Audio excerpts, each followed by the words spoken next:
some of those uncertain type positions. And inevitably, I think that I do grow to a 9-man rotation. And, you're going to start seeing that more in this final third. And who does that represent? I think is a period of time, especially when you're talking, say the last two, spots, that it has to be competitive, and it will be. But do you have to have, though, a starting five? I mean, you had Burke, and then the second half it was Robinson the third. Or do you do it matchup night to night? I don't like to do that, Dee. I would prefer to have a starting five. And a little bit to Kyle's question, and I answered it, I'll answer it again, is, you start getting into like big ball, and Gasol and Ibaka is the easiest ones for me to say, well, maybe there's a time that Al Horford comes back into this. And so I don't want to be married to this notion, this rotation that I'm speaking of, but I can say to you honestly, I hope to have a solid, consistent type of rotation, but from time to time, I think it's going to, warrant a deeper discussion. Brett, did Ben suffer the injury yesterday during practice, or he did? Was it a specific play, or was it accumulation? It was first of all, it was a long, hard practice, and the guys came back great. Let's just start with that. And it was a play where he went up for a rebound, and I looked over, and he left the court and went and got treatment, and it has played out as it's played out. We don't believe it's anything too significant, but like, I applaud the practice. The practice was fantastic yesterday.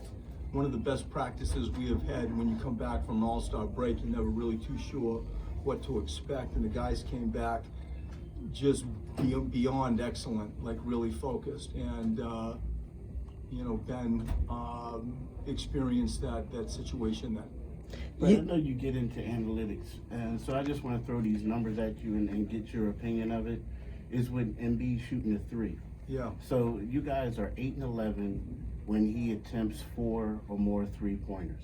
No, hold on, let me scroll that around. We're 8-11 when he shoots 4. Yeah. Yeah, 8-11 when you guys shoot 4 or more. When he shoots 4. When he shoots 4 or more. Yep. You guys are 17-3 when he takes 3 or fewer. I mean. And so, like, if you said it's 10 one way and 3 the other way, it's one's 4, one's 3. Like, the separation really isn't that dramatic to me. That's my first response. If your point is he shouldn't shoot threes, and I don't think you're saying that. Like, I'm just asking what you think this of those this numbers. is exactly what I think. Yeah. I think like there's a portion of the game, and let's just talk about the first phase of offense, when Ben Simmons flies down the court and he attracts 5 people, and there's Joel trailing into it, in rhythm, in flow, and he doesn't think, and he shoots that shot. I think that's a good shot for him. I do. Like, the death, I call it the death float. Somewhere in the middle of a possession where I want Joe rolling. I want Joel rolling. And, at times, and fair enough, like, he may feel like I'm rolling into a lot of traffic, and that could be true, but I want him in this final third, just knock people over. You're rolling, that's your part of the world in half-court offense. And so the pick and pop, at times, like, he's going to see his man's all the way back, the throwback, he's got his rhythm. I don't mind those types of shots, those 2 examples that I just said. And I feel like it's just like very archaic thinking to think just because he's 7'2", he can only go inside. I don't believe that's wise. And so picking that time, like, when is it wise? That is a challenge at times, but that's how I see when it's appropriate for him to fire threes. You call it the death float when he pops for threes? Is that what it is? I think when people aren't in, they're not in these spots. There are corners that need to be filled, and there are high quadrants that need to be filled. That is really good NBA spacing. Corners and high quadrants. The other part, and we tape our floor, is that low zone. If you're just kind of like hovering and moving and crashing into people, I'm saying that for anybody. We experience it from time to time with Ben or Tobias or Joe or Al, like, it's kind of that death float.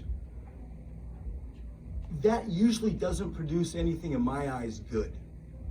It certainly doesn't create the space that we need to post and drive and .5 and good to great. it's congested. And so that death float is in those areas as I just explained it, and it's poisonous, especially in that middle third of a possession. When you look at the clock and you look at about 16 down to 8, no good.